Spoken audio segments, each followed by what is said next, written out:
I'm Kim McCleary, President and CEO of the Los Angeles World Affairs Council and Town Hall. Thank you all for joining us. In these challenging times, we have pivoted our programs online to bring you speakers on current national and international affairs, but we can't do this without the support of our members and audience. If you're enjoying these talks, we'd like to ask you to become a member of the Council or make a contribution by visiting our website at lawac.org after the talk. I'm very pleased to introduce today's program, another partnered event with the LA World Trade Center on how the US, Mexico, and Canada are confronting COVID-19. Stephen Cheung, President and CEO of the LA World Trade Center, will be moderating the program. He will be joined by Ambassador Marcela Celorio, Consul General of Mexico, and Zaib Shaikh, Consul General of Canada. Now, Stephen, Marcela, and Zaib, thank you so much for joining us. And Stephen, I turn it over to you. Thank you. Thank you, Kim. It's a pleasure to be here, and it's a pleasure to partner with the World Affairs Council again on another panel discussion that's going to address some of the major issues that are happening around the Los Angeles region, around the world. And today we're delighted to be joined by Consul General Zaib Shaikh, as well as Consul General Marcela Celorio from Mexico and from Canada. And we have a lot to talk about. We only have about 20 minutes to discuss before we go to the Q&A. So why don't we get started right now? As you probably have seen in their background, both Consul Generals represent large diasporas here in the Los Angeles region, and as some of our top trading partners, as well as foreign direct investment partners, Mexico and Canada plays an important role to our existing infrastructure here in Los Angeles, as well as the future of Los Angeles. So we're delighted to get some inputs and some updates in terms of what's happening in Canada and in Mexico, as well as what the future looks like for the three of us. With that said, I would like to ask both Consul Generals to join us on the video screen so that we can start the discussion. Zaib, Marcela, if you can turn on your camera, that would be fantastic.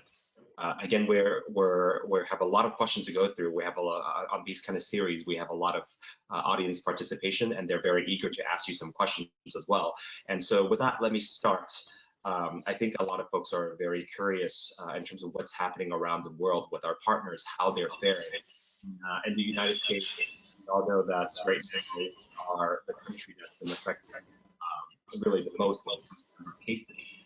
Currently, as a district, we have about 849,000 confirmed cases, and with over 46,000 deaths in the United States.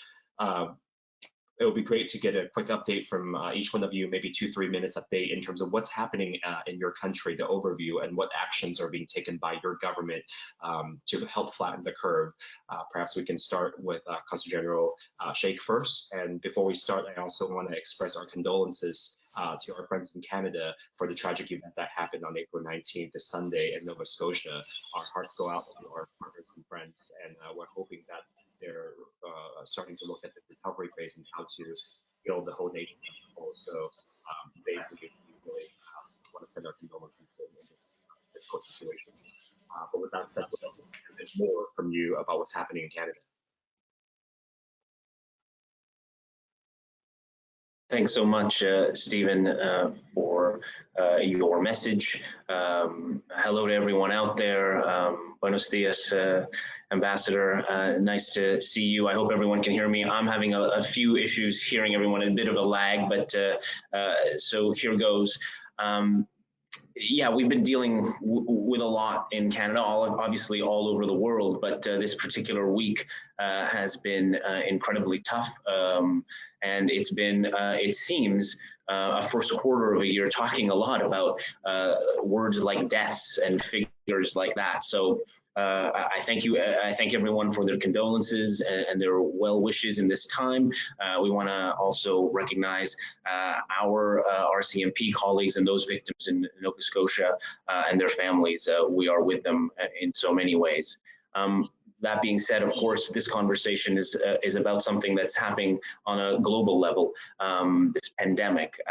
And in terms of how Canada is working with its citizens, its municipal and provincial governments, and the world is very important and is an important moment in time, not only obviously for the world and the healthcare workers, but also for Canada as a government. And I want to reiterate that Canada believes in the idea of good science and good facts helping us make good decisions.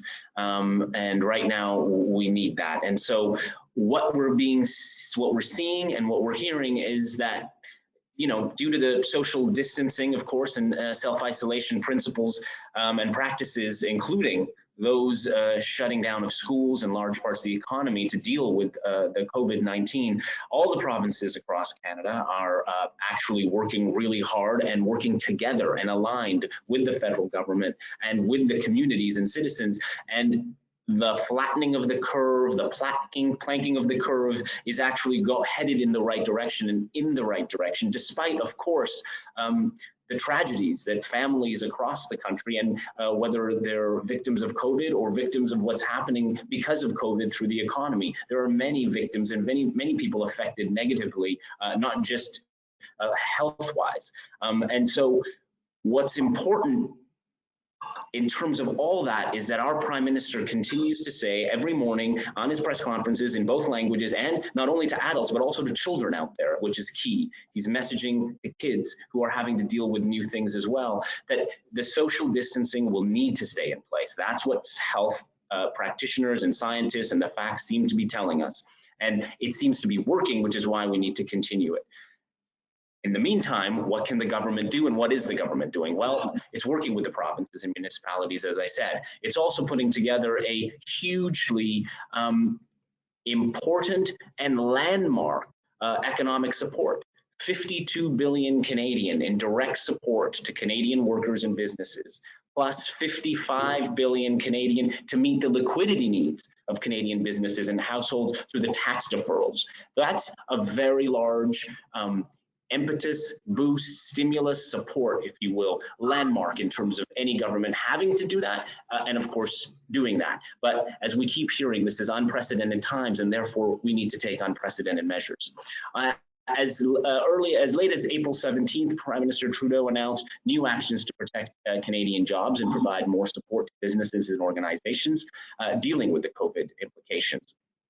That is specific support to small, medium-sized businesses, that is specific support to rural communities, and that is specific support and attention to cultural heritage and sports organizations, as well as early-stage companies and young entrepreneurs, which we know help the future. So that's kind of a general overview in what's been happening, and I know there's going to be more specific questions, but I just wanted to share what we believe in and what we think is the right way to go, and what we're seeing.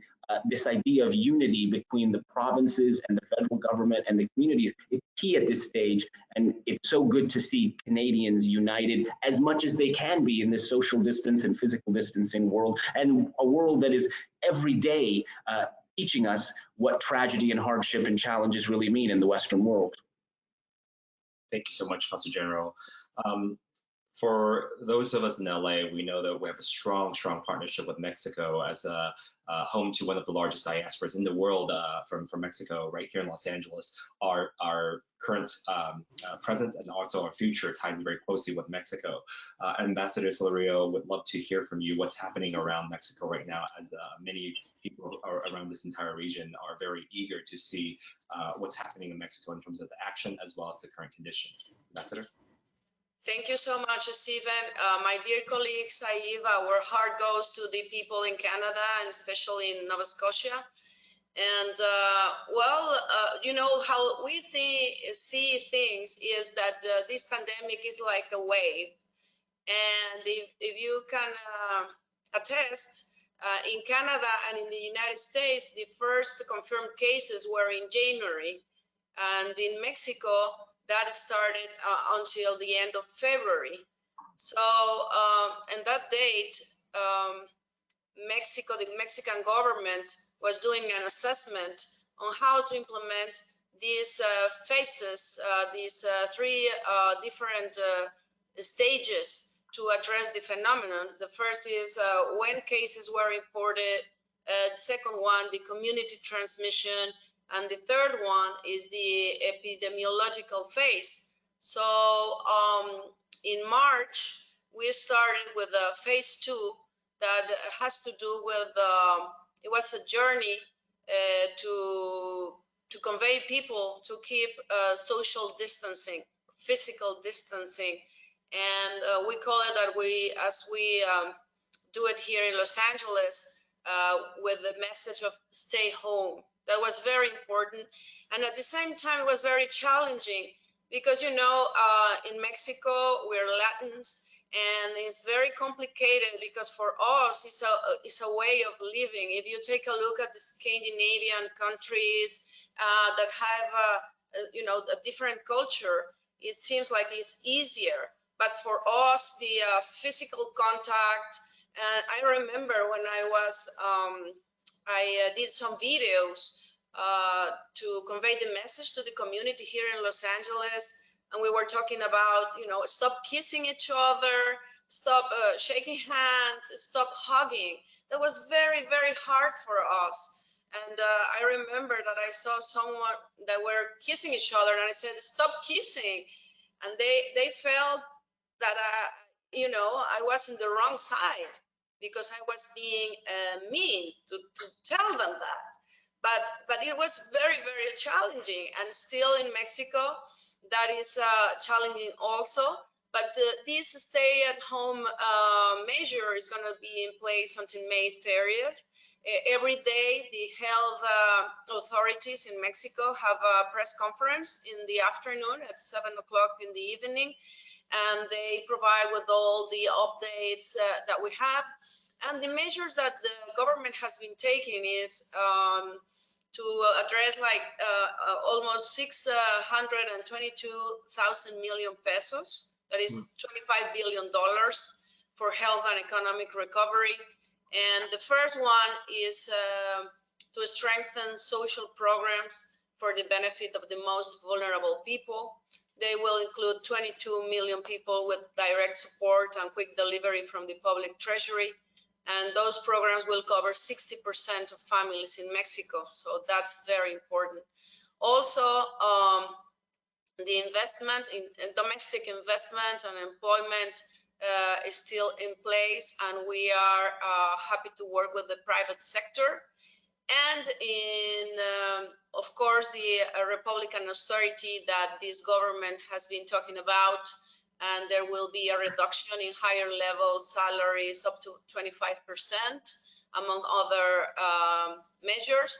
But the most important ones are that yesterday Banco de Mexico, that is an autonomous institution, announced the injection to the into the economy of 750 million pesos, 1,000 million pesos, and this is almost like 3.3% of the GDP of Mexico. And this seeks to give more liquidity to the market, strengthen the financial system.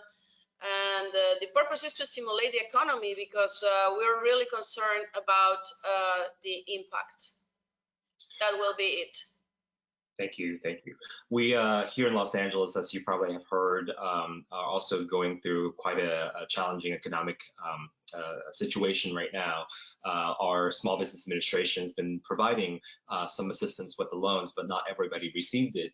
And so meanwhile, not knowing what the future is going to look like is becoming very challenging for some of our, especially our small businesses. And as we're looking forward, I think constantly we're hearing a lot of negative news and bad news on TV all the time, and knowing this condition, sometimes it's good to hear some good things that are happening. Would love to hear from both of you whether there are any positive stories that have surfaced amongst this crisis situation within your country to really give us a bit of hope as we're looking in the future what that means for us. Zaib, perhaps you can give us a quick example of something that you might see. You know, again, it's always very tough to deal with this idea of where is the positive in such hard, challenging times, and yet that is the human spirit, and we feel that is the Canadian spirit as well. This idea of taking challenging times, coming together as a community, and clearly in new ways, because coming together as a community means something completely different in the first quarter of 2020, and likely will for the foreseeable future. And yet, where is the positivity? Well, how does that work? It's how we are responding as Canadians with other Canadians in this from a community level. This idea of fear-mongering and hate-mongering we've had, but now in Canada, we're seeing care-mongering.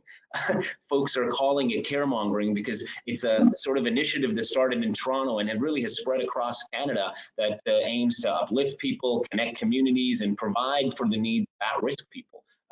There's 35 Facebooks, more than that exist that have to do with this caremongering. There's over 30,000 members between that, and it's growing daily and by the minute, as you know, because online things do grow by the minute, by the second.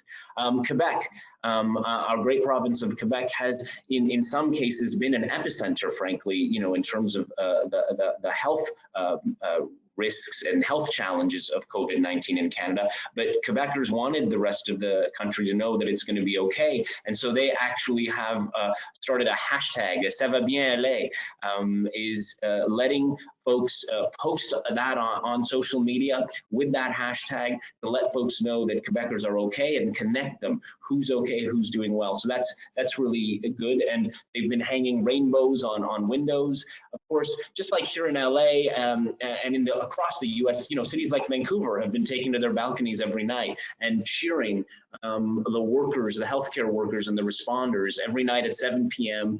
On the hour as the sun is starting to set. You see that in Canada, and Vancouver's a great place to see the views like that. Even small things like the free library program, which it can be found in thousands of communities across Canada. It's really about donating books, clean books, sanitized so that they can fit into the little pantries and shelves outside. People can walk around and take them and donate books and take books. And this just helps people stay together. These are just small examples and some examples, but we're seeing them across the country, and we're seeing folks really respond in a good way. Ramadan happens to be coming up for Muslims, and there's a whole, our Deputy Prime Minister just this morning announced there's an initiative called A Fast in the Sixth, of course, out of Toronto, that's really taking to be things virtual. Have your iftar dinners, stay at home, share your meal, but through your camera or through your posts, and share your recipes. That kind of stuff encourages folks to stay at home and still have some unity at this time. Marcela, I want to change that question a little bit, also kind of following up from what's happening in Mexico, but also each of these two consuls generals, you guys oversee a vast region, not just Los Angeles itself. Wanted to see a bit in terms of the work that your consulate is doing to support kind of the local efforts here. What's been happening with your consulate and how you're working together with some of the local partners for this COVID response? Yes, first of all, I make sure that all the people that work here at the consulate are safe, and also the community that come here for the citizen services. So we have been following the instructions from the authority. That is very important. We are very active in the media, radio, TV, and social media to convey these messages, to inform, to educate, because there's a lot of misinformation, and also to listen to the people. And we, the diplomats, are here in a physical duty here at the consulate, physical presence, providing assistance to the emergencies and protection to the people that needs it. So also we have a resilience manual that provides information, options to the people regarding health, mental health, domestic violence, because we can see that that's a terrible issue that we have to address. Also the workers that are in the fields, providing us with all the food, and that's very important for us. And also regarding living conditions.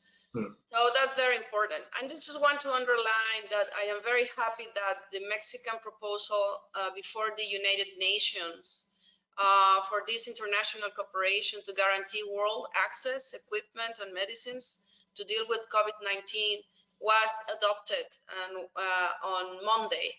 And I am very happy about that, because that guarantees that it's fair play. Yeah. Great.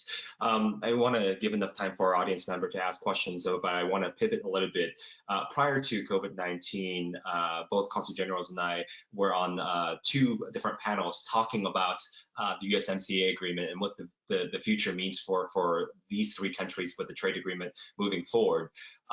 That seemed like a million years ago now, since we had that last conversation, and things have obviously changed quite a lot. In the midst of the COVID-19 crisis and of course the quarantine that's affecting all of us, a lot of folks are now talking about potentially what we should be doing with the agreement. Should we delay it? What is the best course of action? Wanted to get your take in terms of the discussion that's happening around your country in terms of their response and their thinking about USMCA. Zaib, would you like to go first? Sure, thank you. Yeah, that does seem like a really long time ago, and we were so in the thick of it, and it was such a positive discussion, and then it seems like that discussion is on pause, and yet, of course, nothing is on pause and can be on pause really when it comes to a major agreement like USMCA, and I think that all 3 countries are really committed to USMCA, and as fact, on April 2nd, Canada notified both US and Mexico of its readiness to bring USMCA into effect. And what that means is that actually under the terms of the agreement, when the last notification comes through, following that, the 3rd month following that last notification, NAFTA remains in place, but entry will start. You know what I mean? It's that the trigger has been set and triggered. All the notifications have been done, and so the focus, of course, of the government is on the health and safety of Canadians. I can, like the ambassador was saying here, our focus is on our folks here that work with us here at the consulate. So is the government's prime concern the health of Canadians, but our prime concern right after that is actually economic well-being of Canadians, and USMCA is integral to that, as we're seeing. And so Canada is going to, of course, continue to lead efforts to complete that important trilateral work, and we will be ready to do business and open for business, and we can make it work virtually and digitally, I'm sure. Marcela? Yes, in the same line as Zaib just said, I think that is very important that we have to be aware that trade keeps on going. And even though we agreed, Canada, Mexico, and the United States to close the border to non-essential crossing, I think trade is still there. And I just talked to my colleagues at the border and all the companies, and they're still, moving, and that's very, very important. And also, I see this as an opportunity. I think that when the supply chain is under menace, I think that we have the people, we have the resources, and if we really think about an industrial policy that we can craft in the North American region, I think that we can be pretty successful. That's a very good point. We've been working with a lot of our partners, especially domestic partners that are really looking at changing their supply chain, knowing the vulnerabilities of depending on, especially international trade when these kind of issues arise. And a lot of them are talking about how do they bring that production, at least a portion of it, if not a majority of it, back to the North American kind of region. So I think this gives us a huge advantage moving forward in the future, and also utilizing USMCA as a way to really help us look at the recovery phase. Lots to talk about, but I want to at this point open it up for discussion with our audience member. Jessica is on the from World Affairs Council, has been tracking some of these questions that are going through, so I'm going to open it up. Jessica, would you like to facilitate some of these questions that are coming through? Sure. Thank you so much, Stephen. So the first question is, what is the condition of the hospitals in Canada and Mexico? Do they have enough supplies?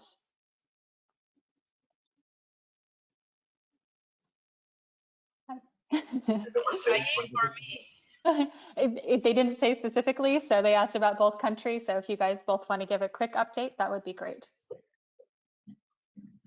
Okay, sure.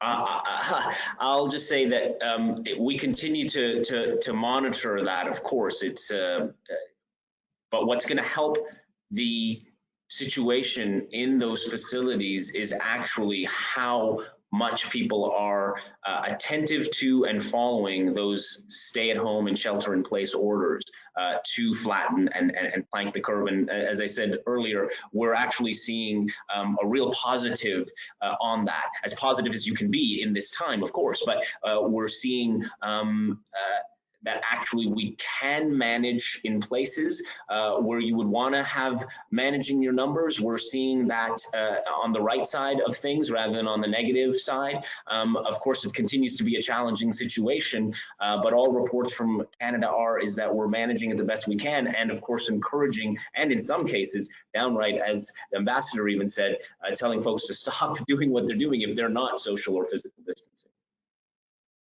Well, in Mexico, you know, it's very important the alliance that we have the public sector with the private sector. So all the private hospitals open up their doors so they can get the patients, and so we can have room in other hospitals. So this is a very, it's a fantastic alliance, and we can see the support of all the community. Thank you. For Consul General Shaikh, what has the impact of the US-Canada border being closed to all but essential business and trade been on Canada's economy? How are those who live in close proximity with their American neighbors faring? Well, you know, that's a very good question. This moment in time has challenged, I think, countries to look at each other and themselves about, are they really the unified relations, friends, are they really that? And in fact, it continues to be that Canada and the US, and of course Mexico, but in this question, for Canada and the US to remain friends, partners, and allies, that is key at this time in a world where we are being asked to really consider what each country is doing. And we're seeing that friendship, partnership, and alliance is strong. Of course, we've had some border restrictions, if you will, in terms of essential and non-essential business travel. Those were first implemented March 21st by the two countries, and they've been extended. As of April 18th, they've been extended for another 30 days.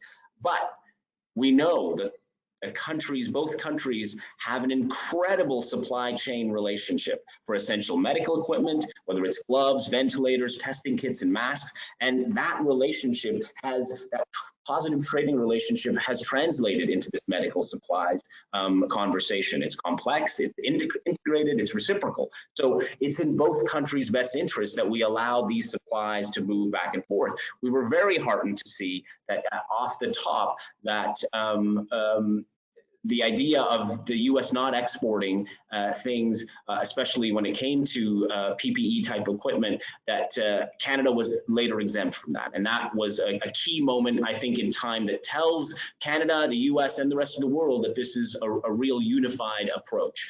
We continue to be in close contact as governments, of course, and we continue to further and fine-tunes the details. I think, you know, there are always large statements that have to be made right off the top, and then the detailed work between the two countries and their representatives begins so that we can help communicate that to our citizens and our American friends and neighbors so that they can continue to do business together. So there is always a lag time, I'll be honest, in terms of the big, large kind of policy statement that gets made, and then, oh, really, what does that mean? How is that impacting me? And questions like this really help us get better framed to the answers. So it's really important to keep this dialogue open about how good we are at helping each other sort of, achieve what we need to be successful in this really challenging time.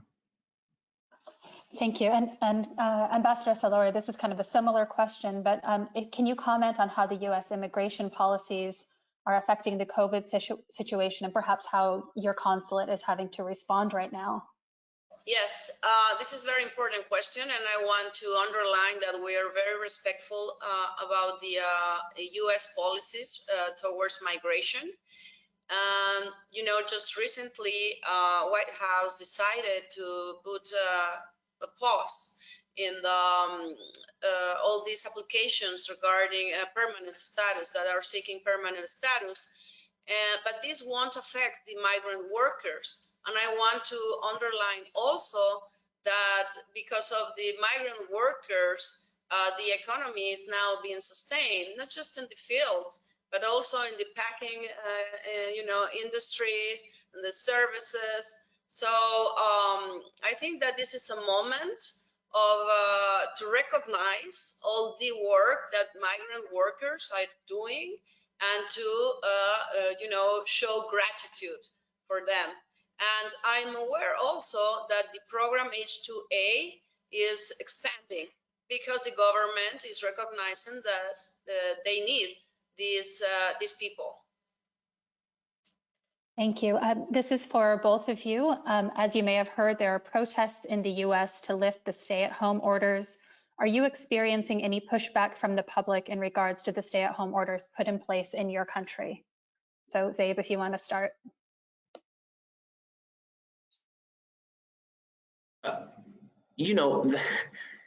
We're a human race, and we are always in many ways agreeing with things, and we also have instincts that make it seem that we want to always be, wait a second, is this really what should be happening? And that's, Canadians are entitled to that. As long as they are following the law, the rule of law, they are entitled to have their viewpoints and share those viewpoints with the rest of the country.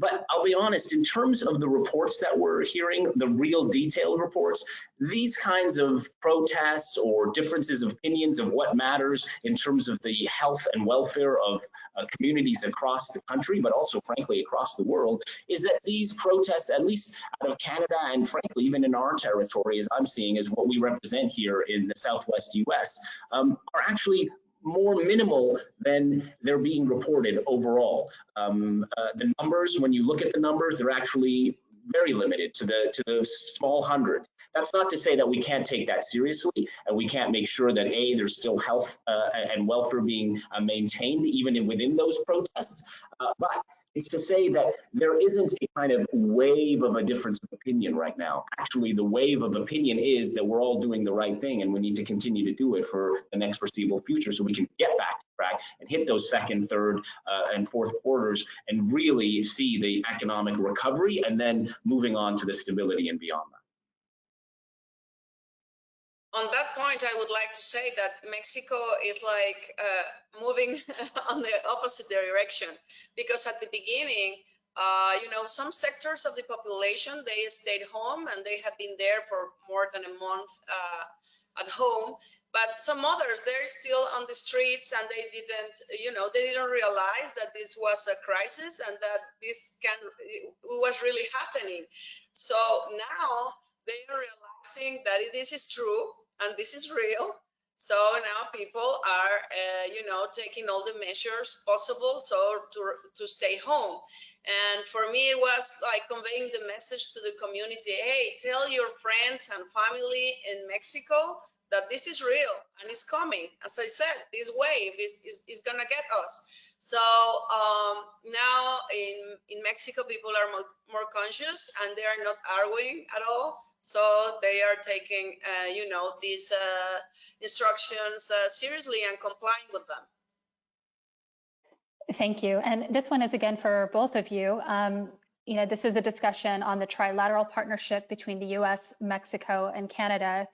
Yet given the circumstances with COVID-19, how will this impact the future foreign direct investments of each country to China? Will there be greater regional investments from now on? Zaib, why don't you go ahead and start?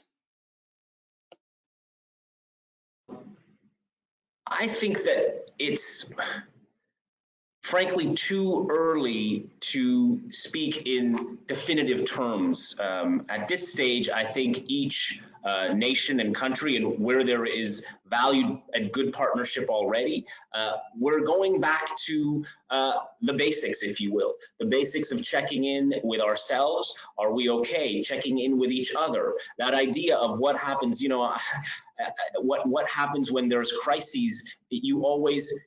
The advice is to make sure you and the people around you immediately are okay and you're taking care of each other, because if you are, then you can start helping the others. That's kind of how it has to work.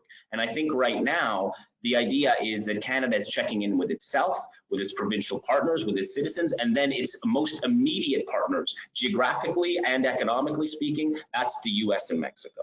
And so right now, the ideas of where trade lies and what's happening, of course, our concern is global. But I think when it comes to global issues, our priorities are around health and welfare and the economy of health and welfare, and what are we doing, whether it's with the World Health Organization, and how are we helping those, and can we help those, and how can we help those impacted countries that might have it much worse off than frankly even Canada does in this global pandemic. And then next steps after that, of course, as I said, when we get into the next quarters, when we get into some stability and some ideas of recovery, which is very much around the corner. That's the other key thing that we're hearing. Science is telling us if we follow these guidelines, it is around the corner. It will be in stages. It will, of course, take its time. But this idea of moving beyond where we are right now, it is around the corner. We just have to be patient. And then, of course, everything is back on the table. And Canada will never shy away, and has never, and is not shying away now, from making sure its agreements, its friendship, its alliances, whether they're trade or otherwise, are intact, integrated, and working positively. So whether it's China, whether it's any country in the world where we have good relationships, where we have them, we will continue them. Where there are challenges, where we continue to work on those challenges. And we know that there are, even when you describe one country's relationship with another, you can have really positive aspects of that relationship and really challenging aspects of that relationship. And we'll have to address both of those. I agree with Zaib, and this pandemic showed and made us realize, if we haven't noticed, that we are so tied to each other and we depend on each other. So yes, talking about the region is important, but of course the worldwide is even more important. But I can see that the North American region really has an opportunity here. And we have to take care of our populations, and also if we can envision and design, as I mentioned before, an industrial policy that can be, implemented in these three countries, and Mexico with this powerful in manufacturing. Some other aerospace, and what else we would say, medical devices, and the automotive industry. So I think that there is a big opportunity for us. Thank you. Again, this would be for both of you, and Ambassador Celorio, I'll start with you on this one. How will cross-border protocols in both directions be agreed upon, enforced, and effectively managed for approved travelers? The protocols at the border? Yes. So what we're seeing is that just people that came to work are allowed to go back and forth with no problem at all.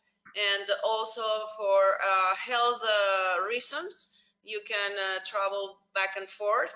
But just tourism is the one. Leisure purposes to travel are the ones that have been impacted. But so far in Mexico, we are allowing people to come in with no restrictions. And just someone went this past weekend to Tijuana and came to do some shopping, and there was no problem at all. So it is impacted, but not as we figure it out, you know. Thank you. And then I'll just, sorry, has Mexico, Canada, and the USA converted auto industry that is dormant to produce N95 masks and other PPE or ventilators? I guess, Marcela, this would probably be more for you. So Yes. have you seen industries convert to provide and produce those items? You understand? Yes, I have some information here that I can see here. ¿Dónde está haciéndose? Here, my colleagues are telling me that we got some information that we are starting to produce some ventilators in Guanajuato, in Querétaro. So, ¿dónde está? Oh, yes. So, serial production of a new ventilator model designed in Mexico will begin on May this year in the city of Querétaro. The weekly production is estimated to be 500 ventilators, and those will be available from May 15. So I think that, as I said, there are a lot of opportunities, and Mexico is moving. Fantastic. Consul General Shaikh, in times of social distancing where the consumption economy is dramatically slowed down, how is Canada encouraging research and development and entrepreneurship to hit the ground running once both manufacturing and shopping will accelerate again? Well, I can, as I outlined before, our government is actually taking unprecedented measures in an unprecedented time, and supplying, whether it's through the tax deferrals and liquidity needs of Canadians, or whether it's the direct stimulus package. It's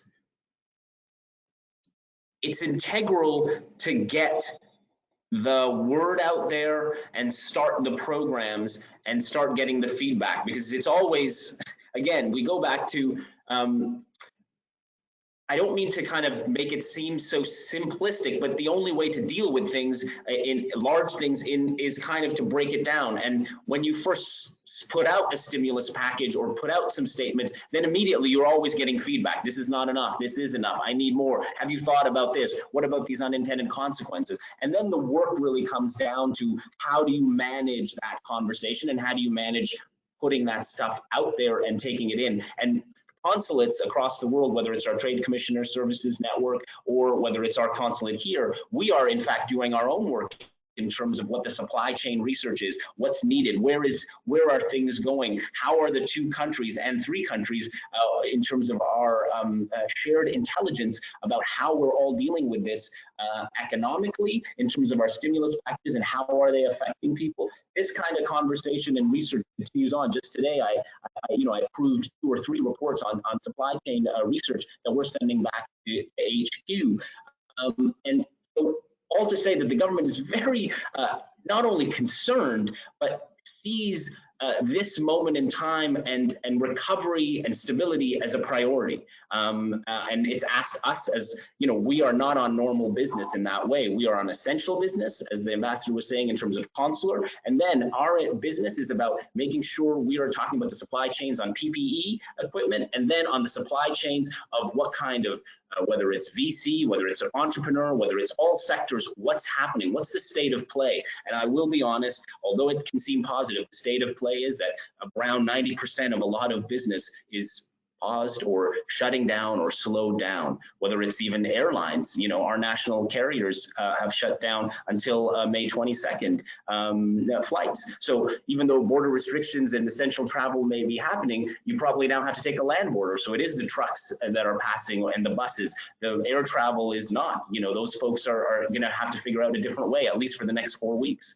So it's an incredibly complicated time, and yet I want to say that I think that our three countries are doing not only our best, but are actually doing it as much as we can together, and making things happen out there in this incredibly tentative moment in economic history, I think.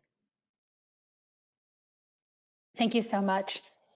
Can you comment on the decision by President Trump to cut funding to the WHO and the impact on Mexico and Canada and the role of WHO in your respective countries? Ambassador, do you want to start on that one? I'm going to pass it to Zaib. That sounds good. Sure. You know, every government, as we've always said, is entitled to have their relationship with international organizations as they wish. It's a sovereign nation's, you know, right, frankly.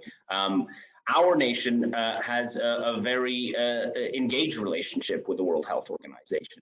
Recently, we have not only provided $2 million to help vulnerable countries, but we've also provided $50 million in international assistance to WHO. And other partners for potential bilateral support for developing countries having to meet the response of COVID-19.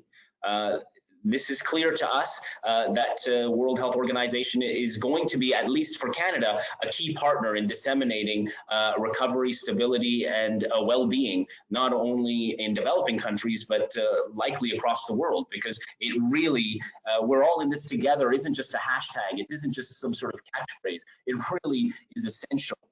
We are all going to move forward or not together, and Canada is committed to organizations like the World Health Organization and others that are trying to do the good work that is based on science, fact, and actual goodwill in positivity towards what medical needs are not only necessary from developing nations, but all nations.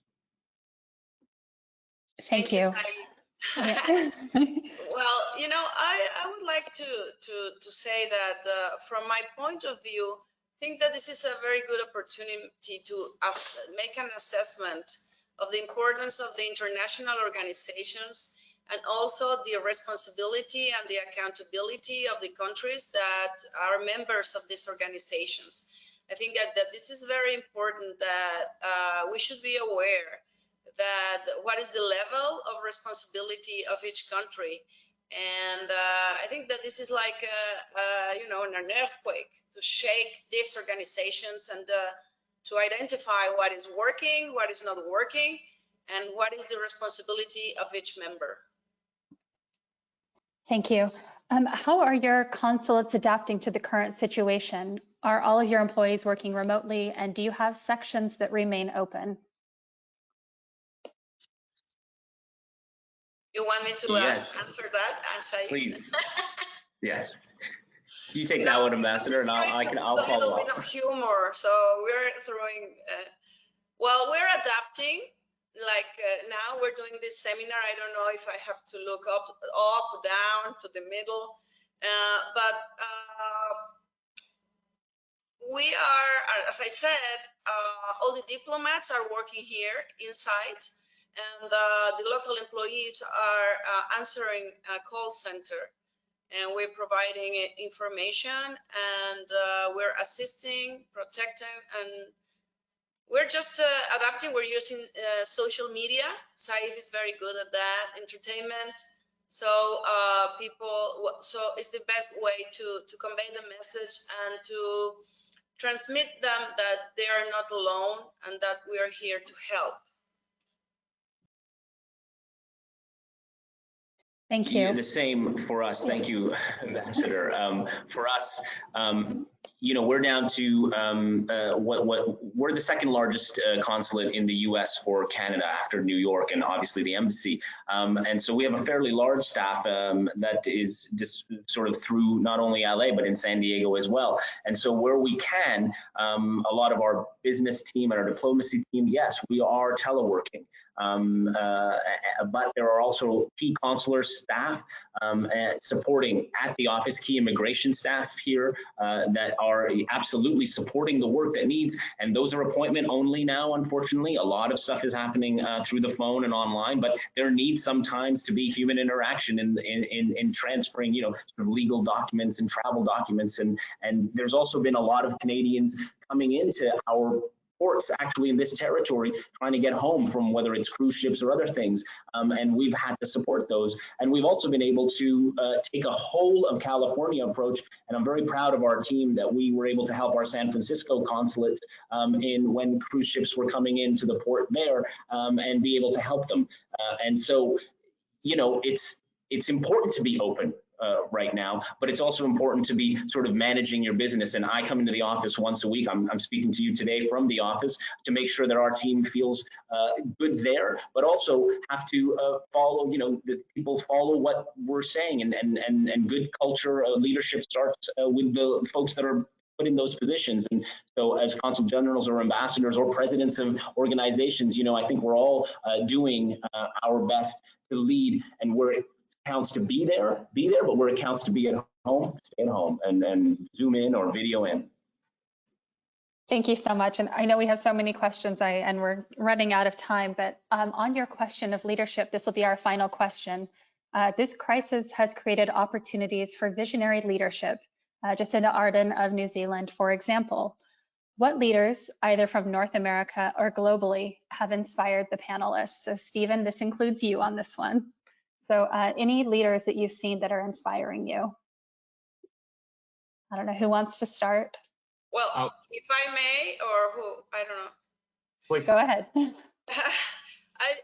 really want to thank, I am a foreigner here, I'm a diplomat, and I have to respect the law and the authorities here in the United States. And I really want to thank the leadership of Mayor Garcetti and the Governor Newsom.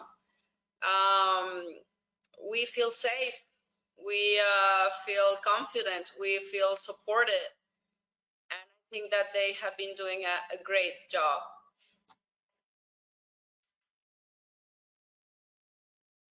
I'm going to take a moment to echo what the ambassador said. When you have reports, with where the state that you're in is getting A-level grades and approval, or at least commitment to the policies coming out at about 90–95%, in a very challenging, global pandemic, unprecedented times, that speaks to the community's trust, but also the leadership's trust and ability to get trust and to give trust and to gain it. And so that is being seen in so many ways from our governor here, as well as Mayor Garcetti. We're seeing that, and we as a consulate, I think we're on the same page here, Ambassador. I know in terms of, we feel a real kinship to the community that we live in as guests, frankly. And this community is keeping us safe, and we're lucky to be here. And while we may miss our home, we're incredibly grateful to the state and the city and the county for being so ahead of the game as much as they could be, and trying to work hard and contain and mitigate. Of course, there's flashpoints, and we've got a big there's a big population, but they're doing amazing work. And also to the folks like you, leadership can show itself. It doesn't have to be with folks who are large nations. It's leaders who are leading small teams, large teams. If you're telling people to stay at home, and that's what their work is this week, that's great leadership. Being able to pivot and take presentations into this kind of format and get us to talk to all the folks that are, there's over hundreds of people on this, that's leadership, I think. And I think we have that at these times, because it's not just about the big stuff that matters. Little stuff really counts in this day and age right now. I'll jump in very quickly. I'm a bit biased because I used to work for Mayor Garcetti, so of course I'm going to say he's been fantastic. But truthfully, this is a really tough position for him to be in, to lead one of the largest metropolis in the nation, and to take such aggressive measure that are politically can be a bit challenging. But he's looking out for the best interests in terms of the health and safety of our community first, and that's really important. And also, I want to also say that Mayor of San Francisco, London Breed, she was the first to basically start announcing Safer at Home initiative to push the nation to that that level as well before, again, everybody started adopting it. To take that kind of political risk and that kind of courage needs to be applauded. On an international level, I think Chancellor Merkel from Germany has shown how